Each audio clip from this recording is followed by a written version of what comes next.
বাইডেনের তরফ থেকে মোহাম্মদ ইউনূসকে যে সহযোগিতার কথা বলা হয়েছিল সেগুলি কিন্তু বর্তমানে বাতিলের খাতায়।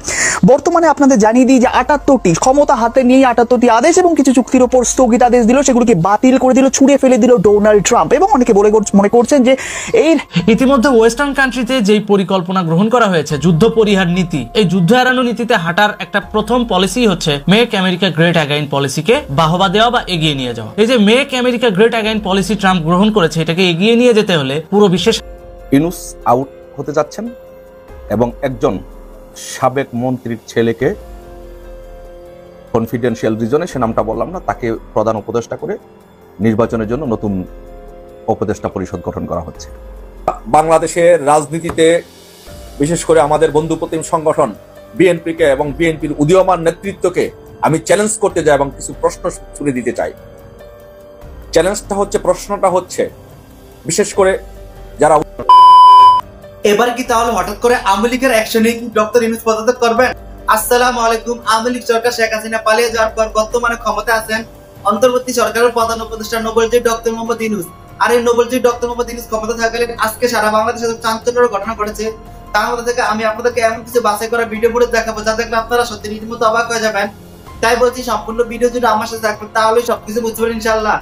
তো দর্শক চলুন আজকে সেই কাঙ্ক্ষিত ভিডিও ফুটেজগুলো আমরা প্রমাণ সহকারে দেখে আসি। বাইডেনের তরফ থেকে মোহাম্মদ ইউনূসকে যে সহযোগিতার কথা বলা হয়েছিল সেগুলি কিন্তু বর্তমানে বাতিলের খাতায়।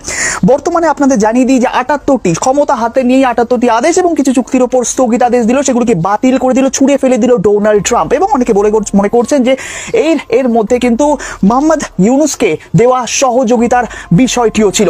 এবং এই ঘটনাটা কিন্তু দেখুন, গতকাল একদিকে ডোনাল্ড ট্রাম্প শপথ গ্রহণ করছে, আরেকদিকে বাংলাদেশে একজন বড় মাপের উপদেষ্টা মাহফুজ আলম, আপনাদের মনে আছে মাস্টার মাইন্ড, সেই মাহফুজ আলম তার ফেসবুকে একটা পোস্ট করছে এবং সেই পোস্টের কিছু অংশ, শেষের দিকে কিছু অংশ আপনাদের দেখাই। দেখুন, বলা হচ্ছে ভাবাদর্শ আর ভিন দেশের পাতানো খেলায় নেমে যেভাবে আচ্ছন্ন করে রাখলেন বাংলাদেশের সম্ভাবনাকে, এই বিষয়টা বলছে। সুতরাং পোস্টটা দেখলে আপনাদের মনে হবে একটু শঙ্কিত, একটু হৃদয় ক্ষুণ্ণ অবস্থায় কিন্তু মাহফুজ আলম পোস্টটা করছে। সুতরাং অনেকে মনে করছেন যে এই যে বাতিলের খাতায় ডোনাল্ড ট্রাম্প যে এতগুলো নির্দেশ, এতগুলো চুক্তি ইত্যাদিকে তুললেন, তার মধ্যে কিন্তু মোহাম্মদ ইউনূসকে সহযোগিতার তথ্যটিও ছিল। এই বিষয়টির জন্য অনেকেই বলছেন বাইডেন প্রশাসন মোহাম্মদ ইউনূসকে যে সহযোগিতার কথা বলেছিল সেই সহযোগিতাগুলো কিন্তু বর্তমানে ডোনাল্ড ট্রাম্প খারিজ করে দিল। এরই সাথে আপনারা দেখুন, গতকাল প্রধান উপদেষ্টা মোহাম্মদ ইউনূসের তরফ থেকে ডোনাল্ড ট্রাম্পকে শুভেচ্ছা বার্তা পাঠানো হয়েছে, কিন্তু সেখানেও আগের মতো আর এবার সাজিয়ে গুছিয়ে শুভেচ্ছা বার্তা পাঠানো হয়নি। দেখুন, 6 নভেম্বর যখন ভোটে জিতেছিল ডোনাল্ড ট্রাম্প, সেই সময় মোহাম্মদ ইউনূস তার এই যে ছবি আপনারা দেখতে পাচ্ছেন, তার নিজস্ব প্যাডে কিন্তু ডোনাল্ড ট্রাম্পের জন্য শুভেচ্ছা বার্তা লিখে পাঠিয়েছিলেন। কিন্তু এবার অর্থাৎ গতকাল যে শপথ গ্রহণ করছে সেখানে দেখুন মোহাম্মদ ইউনূস একেবারে দায় ছাড়া শুভেচ্ছা বার্তা পাঠিয়েছে। দেখুন, গতকাল শুভকামনা জানিয়েছে বাংলাদেশ অন্তর্বর্তী সরকারের প্রধান উপদেষ্টা মোহাম্মদ ইউনূস। সোমবার এক খুদে বার্তায় এ তথ্য জানিয়েছে পররাষ্ট্র মন্ত্রণালয়। অর্থাৎ আগের মতো কিন্তু এবার আর শুভেচ্ছা বার্তা পাঠানোর হম্বিতম্বি করলো না অন্তর্বর্তী সরকার। এবং বর্তমানে কিন্তু এই বিষয়টা নিয়েও কিন্তু আর বাংলাদেশের গণমাধ্যমে অত জোরসোর প্রচারণা চললো না। মোহাম্মদ ইউনূস এবং অন্তর্বর্তী সরকার নিশ্চিতভাবে বুঝতে পেরেছে ট্রাম্পের কাছে তাদের ডাল গলবে না। এক্ষেত্রে দেখুন, 2016 সালে যখন ডোনাল্ড ট্রাম্প প্রথম জিতেছিল সেই সময়ই মোহাম্মদ ইউনূস ট্রাম্পের এই জয়কে সূর্য গ্রহণের সাথে তুলনা করেছিল। সেক্ষেত্রে বলেছিল ট্রাম্পের, মানে এটা হচ্ছে প্যারিসের এক অনুষ্ঠানে তিনি বলেছিলেন যে ট্রাম্পের এই জয় সূর্যগ্রহণের মতো কালো দিন আসছে, তা যেন আমাদের গ্রাস না করে, আত্মশক্তিকে দুর্বল না করে। এর জন্যই কিন্তু ডোনাল্ড ট্রাম্প ক্ষুব্ধ হয়ে বাংলাদেশের প্রতিনিধিদের বলেছিল আপনাদের সেই মাইক্রো ফাইন্যান্সের ব্যক্তি কোথায়, যে আমাকে হারানোর জন্য হিলারি ক্লিন্টনকে বা ক্লিন্টন ইনিশিয়েটিভে চাঁদা দিয়েছিল। সুতরাং ডোনাল্ড ট্রাম্প কিন্তু অনেক প্রতিশোধ পরায়ণ ব্যক্তি, অনেক সেন্সিটিভ ব্যক্তি, আত্মসম্মান বোধ কিন্তু তার প্রচুর। গতকাল প্রধান উপদেষ্টা সুইজারল্যান্ডে গেছেন, ভালো কথা। এক্ষেত্রে মাহফুজ আলম একটা ভালো পোস্ট করতে পারতেন, কিন্তু দেখুন একটা আতঙ্কের পোস্ট, একটা হৃদয় বিদারক পোস্ট করলেন মাহফুজ আলমের এই পোস্ট। এবং ইউনূসের তরফ থেকে ট্রাম্পকে পাঠানো দায় ছাড়া শুভেচ্ছা বার্তা, এরই সাথে ট্রাম্পের তরফ থেকে বাতিল হওয়া বেশ কিছু চুক্তি ইত্যাদির জন্য কিন্তু অনেকেই মনে করছেন যে অন্তর্বর্তী সরকার এখন বৈশ্বিক চাপের মুখে রয়েছে। অন্তর্বর্তী সরকার দ্রুতই কিন্তু পতনের দিকে ধাবিত হবে, তার ভিত কিন্তু ইতিমধ্যে ওয়েস্টার্ন কান্ট্রিতে যেই পরিকল্পনা গ্রহণ করা হয়েছে যুদ্ধ পরিহার নীতি, এই যুদ্ধ এড়ানো নীতিতে হাঁটার একটা প্রথম পলিসি হচ্ছে make America great again again পলিসিকে বাহবা দেওয়া বা এগিয়ে নিয়ে যাওয়া। এই যে make America great again policy Trump গ্রহণ করেছে, এটাকে এগিয়ে নিয়ে যেতে হলে পুরো বিশ্বে শান্তি প্রতিষ্ঠা করতে হবে, এবং পুরো বিশ্বে শান্তি প্রতিষ্ঠা করতে গেলে কি করতে হবে, যারা অশান্তি করতেছে তাদের মাঝে divide and rules policy use করতে হবে। এবং যেই আমেরিকার সিআইএ এর হাত ধরে এই গ্রুপগুলাই, যে ভিপি নূর, বৈষম্য বিরোধী ছাত্র আন্দোলন, জাতীয় নাগরিক কমিটি, যেই সিআইএ এর নেতৃত্বে চলতো, সেই সিআইএ এখন এদের ভিতরে divide and rules policy use করতেছে। বর্তমান যে আমেরিকার সরকার, যাদের কাছ থেকে সে বেতন পায়, যে সিআইএ এর লোকজনেরা যাদের টাকায় চলে, তারা আর যুদ্ধ চায় না। তো এখন যেই লোকগুলা বাংলাদেশে যুদ্ধের পরিস্থিতি তৈরি করবে, ওদের ভিতর ডিভাইড অ্যান্ড রুলস পলিসি তৈরি করে দিয়ে ওদের আলাদা করে দাও, সেটাই হচ্ছে। সুতরাং এগুলা নিয়ে ইমোশনাল বা গসিপ করে কোনো লাভ নাই, বা শেষ মুহূর্তের ইস্যু তৈরির ফাঁদে পা দিয়েও কোনো লাভ নাই। আমাদের যেটা করা উচিত সেটা হচ্ছে শুধু দেখে যাওয়া উচিত, কারণ ইতিমধ্যে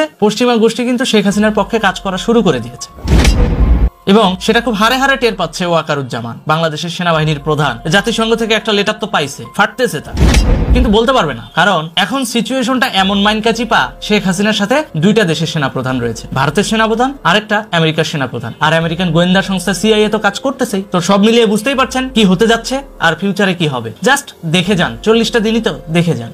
বাংলাদেশ ভারতের সুসম্পর্কটা নাকি ভারতের দাসত্বের সাথে প্রমাণ করে, এখানে নাকি সহ অবস্থান নাই। কে বলছে সহ অবস্থান নাই? যদি সহ অবস্থান নাই থাকতো, 1971 সালে সর্বপ্রথম যখন বাংলাদেশ অরক্ষিত ছিল, তখনই তো চাইলে ভারত আগ্রাসন করে আপনার দেশ নিয়ে নিতে পারতো। ওই কবে কোন হাসনাত, সার্জিস, ডক্টর ইউনুস জন্ম নিবে সেই আশায় বসে থাকতো? ট্রাম্প শপথ গ্রহণের পর আরেকটা গুরুত্বপূর্ণ কাজ করিয়ে দেখিয়েছে, সেটা হচ্ছে ফিলিস্তিনের যেই 69 নারী বন্দী এবং 21 জন শিশু বন্দী, এদেরকে ইসরায়েলের কবল থেকে উদ্ধার করে ফিলিস্তিনে ফেরত পাঠিয়েছে, এবং নেতানিয়াহু সরকারকে প্রচন্ড চাপে রেখেছে। I don't ever slow up, no I don't take shit. I got no love for the fakeness. If you wanna play tough and wanna hate this, I'll always show up. I don't ever slow up, no I don't take shit. I got no love for the সব থেকে মজার ব্যাপার কি জানেন? Israel ফিলিস্তিনের যুদ্ধ বন্ধ হওয়ায়, স্থগিত হওয়ায় সর্বপ্রথম নেতানিয়াহুকে এবং ট্রাম্পকে স্বাগত জানিয়েছে ভারত, অর্থাৎ নরেন্দ্র মোদী, যাদেরকে আপনারা, বিশেষ করে আমরা বাংলাদেশিরা দেখতে পারি না, ইসলামের শত্রু বলে অভিহিত করি। সেই হিন্দু রাষ্ট্রের প্রধান নরেন্দ্র মোদী সর্বপ্রথম ইসরায়েল ফিলিস্তিনি যুদ্ধবিরতিতে ট্রাম্পকে স্বাগত জানিয়েছে, এবং এটা যে একটা ভালো কাজ হয়েছে এটার ব্যাপারে তাকে কংগ্রাচুলেট করেছে, কংগ্রাচুলেশন জানিয়েছে। এটা কি প্রমাণ করে না যে তিনি যুদ্ধ চায় না? তিনি যদি সত্যিই মুসলিমদের বিপক্ষে হতেন, তাহলে কখনোই ইসরায়েল ফিলিস্তিনি যুদ্ধ বন্ধের ব্যাপারে নাক গলাইতেন না। এখন বলতে পারেন বাবরি মসজিদ, আদার্স অনেক কিছু ইস্যু আছে। ভাই, তাদের দেশে তাদের ল এন্ড কনস্টিটিউশন অনুযায়ী বাবরি মসজিদকে তারা মন্দির বানাবে না কি করবে, এটা তাদের দেশের অভ্যন্তরীণ আইনের ব্যাপার। কিন্তু যখন একটা দেশে যুদ্ধ লাগে, তখন কিন্তু বিশ্ব নেতাদেরও কিন্তু অনেক দায় থাকে। যখন ফিলিস্তিনে হাজার হাজার মুসলিম শিশু ইহুদিদের ছোড়া বুলেটে, ইহুদিদের ছোড়া মিসাইলে আহত হয়ে মারা যাচ্ছিল, তখন বাইতুল মোকাররমে আমাদের অনেক মাওলানারা টাকা খেয়ে ঠিকই ব্যবসা করেছে, ঠিকই গলাবাজি করেছে, কিন্তু কাজের কাজ কিন্তু কিছুই হয় নাই। সর্বপ্রথম কূটনৈতিক সুসম্পর্ককে কাজে লাগিয়ে দক্ষিণ এশিয়ার মধ্য থেকে ভারত কিন্তু ইসরায়েল ফিলিস্তিনি যুদ্ধ বন্ধে নেতৃত্ব দিয়েছেন দক্ষিণ এশিয়ার পক্ষ থেকে, এবং ভারত কিন্তু সরাসরি ট্রাম্পকে স্বাগত জানিয়েছেন। কেন? কারণ তিনি নেতানিয়াহুকে চাপ দিয়েছিলেন এই যুদ্ধ বন্ধ করার জন্য। চলেন একটু পেপার কাটিংটা দেখে আসি।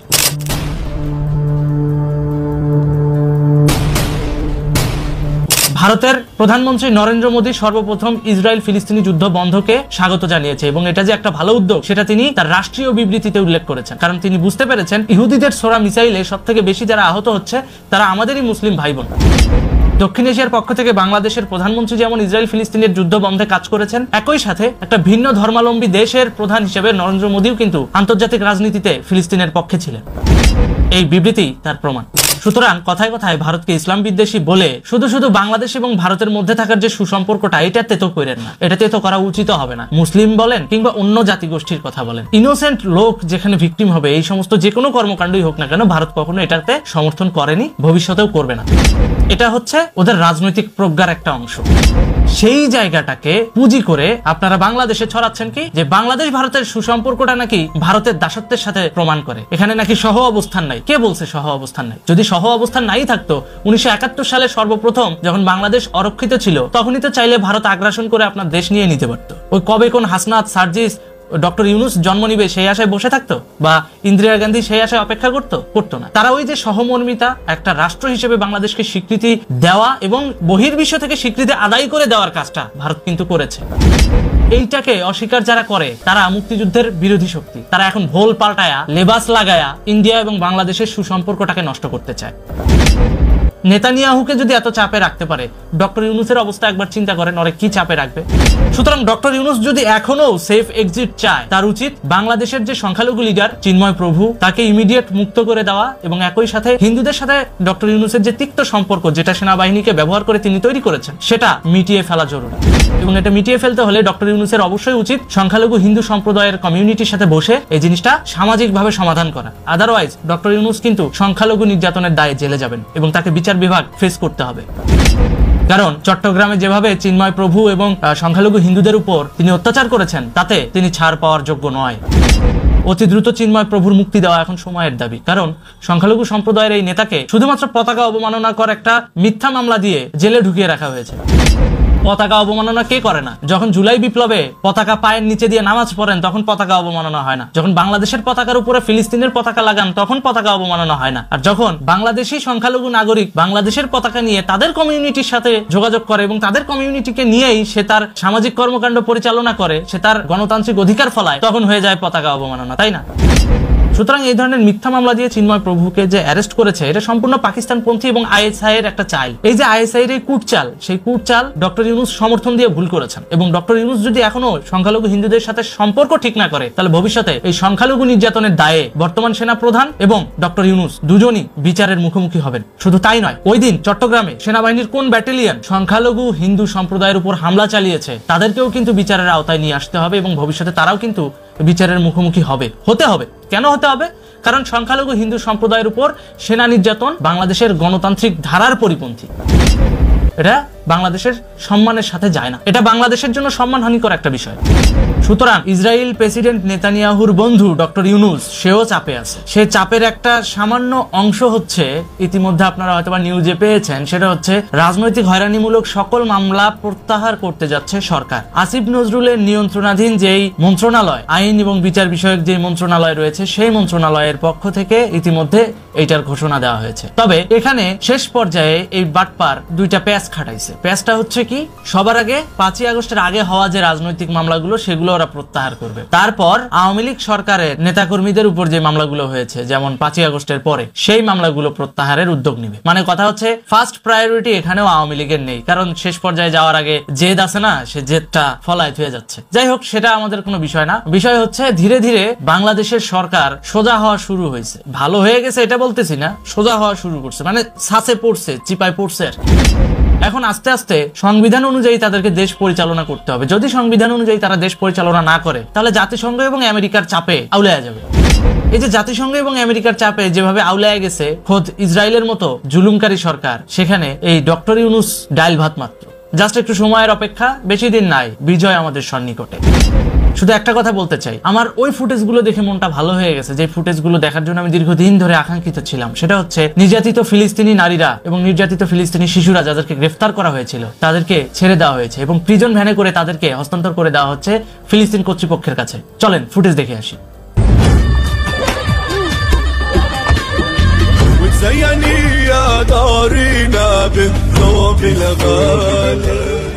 এভাবেই মায়ের কোলে ফিরে যাচ্ছে সন্তান, নির্যাতিতরা ফিরে যাচ্ছে ঘরে। ইসরায়েল বাধ্য হচ্ছে ট্রাম্পের চাপে ফিলিস্তিনি বন্দীদের ফেরত দিতে। ট্রাম্প ক্ষমতা গ্রহণের পর সর্বপ্রথম তার যে নির্বাহী আদেশ ছিল, সেটা হচ্ছে ইসরায়েলকে অবশ্যই ফিলিস্তিনি বন্দীদের ফেরত পাঠাতে হবে। অর্থাৎ শুরুটা সে করলো ফিলিস্তিন দিয়ে। ভবিষ্যতে এটার প্রভাব ধীরে ধীরে দক্ষিণ এশিয়াতেও আসবে, বেশি দিন নাই। এজন্য আসিফ নজরুল, ইউনূস গংরা শেষ মুহূর্তের প্রস্তুতি চালাচ্ছে। আপনি খেয়াল করে দেখবেন, এতদিন যারা কাঁধে কাঁধ মিলিয়ে কাজ করতো, স্লোগান দিত, বক্তৃতা দিত, তারা এখন মারামারি করছে। আজকে একটু আগে, এই ভিডিও শুট করার একটু আগে আমি নিউজে দেখলাম, সেটা হচ্ছে গণ অধিকার পরিষদের সঙ্গে জাতীয় নাগরিক কমিটি এবং বৈষম্য বিরোধী ছাত্র আন্দোলনের নেতাকর্মীদের সাথে মারামারি শুরু হয়ে গেছে। তো শেষ মুহূর্তে যাওয়ার আগে ওরা এরকমই করবে, কারণ পাবলিক সিম্পেথি ওদের দরকার। এখন কোনো না কোনো ভাবে তো পাবলিক সিম্পেথি নিয়ে আসতে হবে, পাবলিকদেরকে ঘরের বাইরে নিয়ে আসতে হবে। শেষ মুহূর্তের প্রচেষ্টাগুলো ওরা করে যাচ্ছে। এই যে শেষ মুহূর্তের প্রচেষ্টা ওরা করছে, এই শেষ মুহূর্তের প্রচেষ্টায় আপনার আমার এই ফাঁদে পা দেওয়া যাবে না। আপনার আমার যেটা করতে হবে, ঠান্ডা মাথায় সুশৃঙ্খল ভাবে শুধু দেখে যেতে হবে, কত ধানে কত চাল, কোথাকার পানি কোথায় যায়। এখন যদি এই মুহূর্তে ওরা কোনোভাবে যে কোনো একটা ইস্যু সৃষ্টি করে জনগণের ইমোশনে আঘাত করতে পারে, জনগণ যদি রাস্তায় আসে, তাহলে ওদের ক্ষমতার চেয়ার হয়তো আরো 6 মাস পাকাপোক্ত হবে। ওরা এখন সেই চেষ্টায় ব্যস্ত। গণ অধিকারের সাথে বৈষম্য বিরোধী ছাত্র আন্দোলনের লোকজনের সাথে লাগছে, এই জিনিসটা নিয়ে এত বেশি মাথা ঘামাচ্ছেন, তাদের এইটুকুই বলবো, জাস্ট ইগনোর করেন। শেয়ার করেন না, ইগনোর করেন। টিআরপি যখন থাকবে না, মিডিয়াও কাভারেজ দিবে না, একটা পর্যায়ে দেখবেন অটোমেটিক্যালি সবাই আমাদের পক্ষে। ইতিমধ্যে ওয়েস্টার্ন কান্ট্রিতে যেই পরিকল্পনা গ্রহণ করা হয়েছে, যুদ্ধ পরিহার নীতি, এই যুদ্ধ এড়ানো নীতিতে হাঁটার একটা প্রথম পলিসি হচ্ছে মেক আমেরিকা গ্রেট অ্যাগাইন পলিসিকে বাহবা দেওয়া বা এগিয়ে নিয়ে যাওয়া। এই যে make America great again policy Trump গ্রহণ করেছে, এটাকে এগিয়ে নিয়ে যেতে হলে পুরো বিশ্বে শান্তি প্রতিষ্ঠা করতে হবে। এবং পুরো বিশ্বের শান্তি প্রতিষ্ঠা করতে গেলে কি করতে হবে?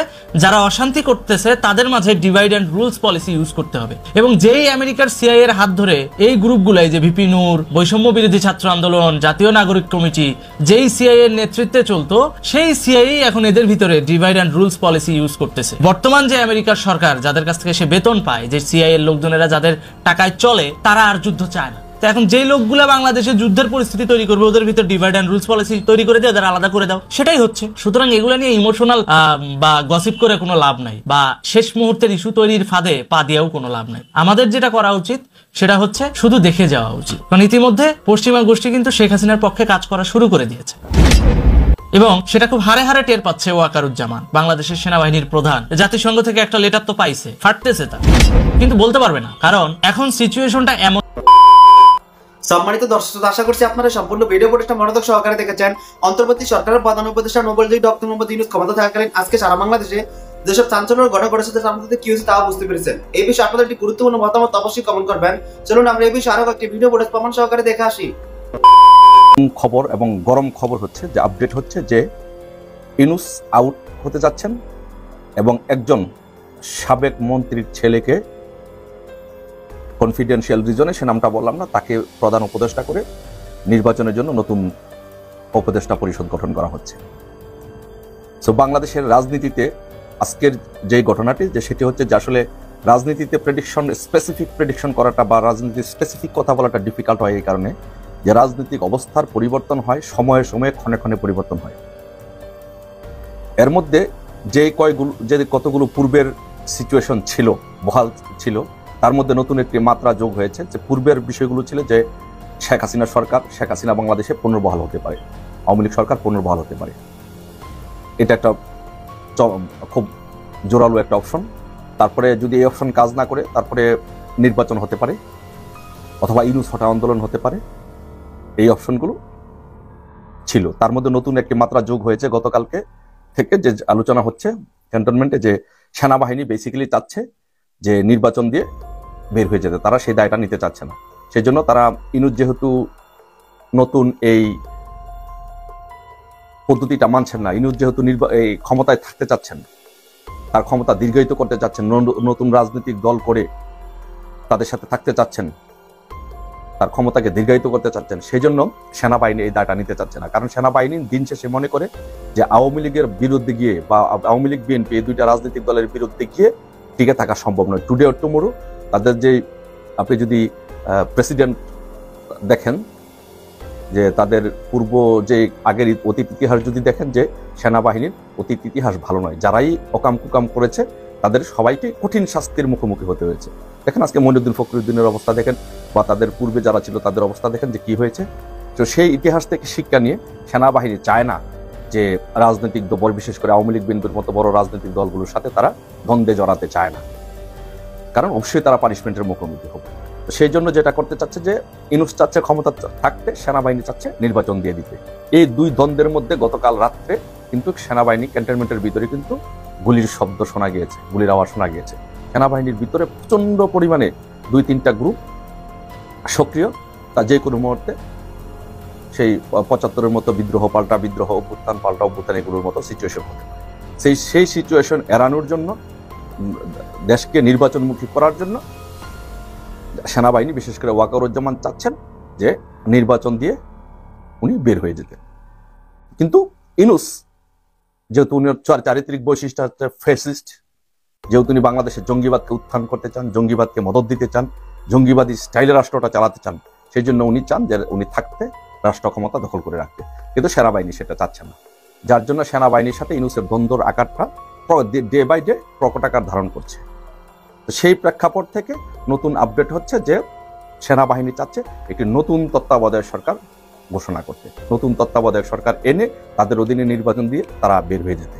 আর সেই জন্য একজন সাবেক মন্ত্রীর প্রভাবশালী মন্ত্রীর ছেলেকে, কনফিডেন্সিয়াল রিজনের নামটা বললাম না, হয়তো আপনাদের মধ্যে অনেকে বুঝে গেছেন, তাকে প্রধান উপদেষ্টা করে বিএনপি থেকে কিছু নিয়ে, আওয়ামী লীগ থেকে 2-1 নিয়ে এবং অন্যান্য রাজনৈতিক দল থেকে নিয়ে, সিভিল সোসাইটি, সেনাবাহিনী দল থেকে কিছু, সেনাবাহিনীর থেকে সাবেক কিছু অফিসারদেরকে নিয়ে একটি নতুন তত্ত্বাবধায়ক সরকার গঠন করে তারা নির্বাচন দিতে চাচ্ছে। এখন দেখার বিষয় যে সেটা কিভাবে আগায়, কতটুকু আগায়, কতটুকু সফল হয়, সেটা বাংলাদেশ আওয়ামী লীগ কতটুকু মানে বা বিএনপি কতটুকু মানে সেটা দেখার বিষয়। But at the moment update হচ্ছে যে নতুন মাত্রা রাজনীতিতে যেটা যোগ হয়েছে যে ইউনূস আর থাকছেন না। এই যে জঙ্গি উপদেষ্টা মাহফুজ, আসিফ, নাহিদ, ওরা থাকছেন না। ওদের chapter day by day close হয়ে যাচ্ছে।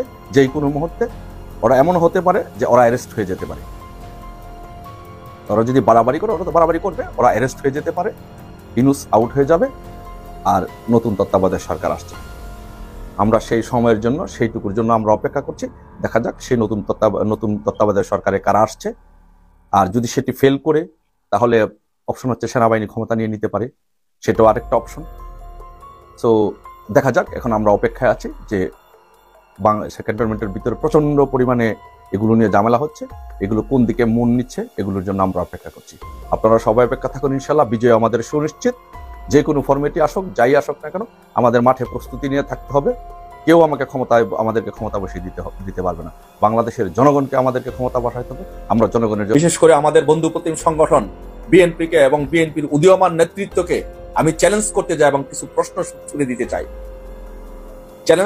প্রশ্নটা হচ্ছে বিশেষ করে যারা উদীয়মান নেতৃবৃন্দ আছেন বিএনপি এবং ক্লিন ইমেজের নেতৃবৃন্দ আছেন, আমির খসরু মাহমুদ চৌধুরী, শহীদুদ্দিন চৌধুরী এনি, আজিজুল বারী হেলাল, সুলতান সালাউদ্দিন টুকু সহ, মির্জা ফখরুল ইসলাম আলমগীর সহ যারা আছেন, আপনারা যারা রাজনীতি করেন, ভবিষ্যতে স্বপ্ন দেখেন আপনারা এই বাংলাদেশের এমপি হবেন, মন্ত্রী হবেন, আপনাদের কাছে আমার প্রশ্ন। আচ্ছা, প্রশ্নটা হচ্ছে এরকম, দেখেন বাংলাদেশে আপনারা 2001 সালে যে একটা রাজনৈতিক ট্রেডিশন আপনারা চালু করেছিলেন, যে আপনারা 2001 সালে ক্ষমতায় এসে আওয়ামী লীগের উপরে, নেতাকর্মীদের উপর অত্যাচার নির্যাতন করেছেন, হিন্দুদের উপরে আক্রমণ করেছেন, যার ফলে বাংলাদেশে একটি প্রতিহিংসার রাজনৈতিক জন্ম হয়। এইবারও 5ই আগস্টের পরে আপনারা আবার একই কাজ করেছেন। 5ই আগস্টের পরে আপনারা বাংলাদেশে আপনারা মনে করেছেন যে আপনারা ক্ষমতায় চলে এসেছেন। আপনারা 5ই আগস্টের পরে বাংলাদেশের সব আওয়ামী লীগের নেতা কর্মীদের ব্যবসা বাণিজ্য, অফিস আদালত, গড় বাড়ি, খামার সবকিছু আপনারা দখল করে নিয়েছেন। কিছু কিছু ব্যবসা প্রতিষ্ঠানে আপনারা আগুন দিয়েছেন, মানুষের কাছ থেকে মোটা অঙ্কের চাঁদা দাবি করেছেন, কিছু কিছু নেতৃবৃন্দদেরকে আপনারা লাঞ্ছিত করেছেন, পিটিয়েছেন, পান্না ভাইয়ের মতো ক্লিন ইমেজের একজন ছাত্র নেতাকে হত্যা করেছেন এবং বাংলাদেশে অসংখ্য আওয়ামী লীগের নেতা কর্মীদেরকে পিটিয়ে আপনারা হত্যা করেছেন। এখন আপনাদের কাছে আমার প্রশ্ন, আপনারা যে এই যে রাজনৈতিক একটা ব্যাড প্রেসিডেন্ট যে আপনারা এস্টাবলিশ করেছেন, এখন যদি আওয়ামী লীগ যদি ক্ষমতায় আসে, ক্ষমতা আসার পরে ধরেন আপনারা এখন ক্ষমতা আসলেন, ধরে নিলাম আপনারা এখন ক্ষমতা আসলেন, আপনারা মন্ত্রী হলেন, এমপি হলেন, হাজার হাজার কোটি টাকার মালিক হলেন, বড় বড় ব্যবসা প্রতিষ্ঠানের মালিক হলেন, কিন্তু টুডে অর টুমরো আপনাদের ক্ষমতা থেকে চলে যেতে হবে। ধরেন ক্ষমতা থেকে চলে গেলেন, তারপরে আওয়ামী লীগ ক্ষমতা আসবে। এই আওয়ামী লীগের ভিকটিম পরিবারগুলো যদি আপনাদেরকে একই কাজ করে, আপনার ব্যবসা প্রতিষ্ঠান আগুন দিয়ে জ্বালিয়ে পুড়ে দেয়, আপনাকে বিবস্ত্র করে রাস্তায় ঘুরায়, আপনার পরিবারের সামনে আপনাকে বিবস্ত্র করে ফেলে, অথবা আপনার সামনে আপনার পরিবারকে বিবস্ত্র করে ফেলে, আপনার সামনে আপনার মেয়েকে পিঠায় বা ছেলেকে পিঠায়, অথবা আপনার স্ত্রীর সামনে আপনাকে অপমান করে লাঞ্ছিত করে পিঠায়, তাহলে আপনি যে হাজার কোটি টাকার মালিক, আপনি যে মন্ত্রী, আপনি যে এমপি, তার কোনো মূল্য আছে? আপনাকে যদি একজন আওয়ামী লীগের ভিকটিম পরিবার ঢাকার রাজপথে আপনাকে যদি উলঙ্গ করে ঢাকা শহর ঘুরায়, তাহলে আপনি যে সারা জীবন এত ত্যাগ তিতিক্ষা করে রাজনীতি করেছেন, হাজার হাজার কোটি টাকা ইনকাম করেছেন, এর কি কোনো ন্যূনতম পরিমাণ ভ্যালু এবং মূল্য এই সমাজে আছে?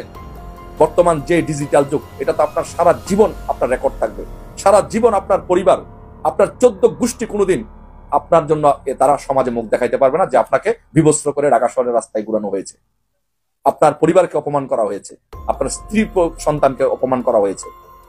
তো তাহলে আপনারা যখন রাজনীতি করেন, আপনারা যেহেতু এই দেশের এমপি মন্ত্রী হবেন, সেই স্বপ্ন দেখেন, আপনারা আপনাদের বন্ধু প্রতিম সংগঠনকে সম্মান রেখে, শ্রদ্ধা রেখে কাজ করতে হবে, রাজনীতি করতে হবে।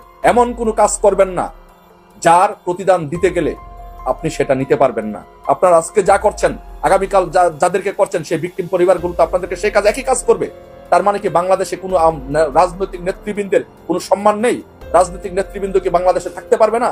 রাজনীতির নেতৃবৃন্দ কি বাংলাদেশে ব্যবসা বাণিজ্য করতে পারবে না? এমপি মন্ত্রীদের কি বাংলাদেশে কোনো সম্মান থাকবে না?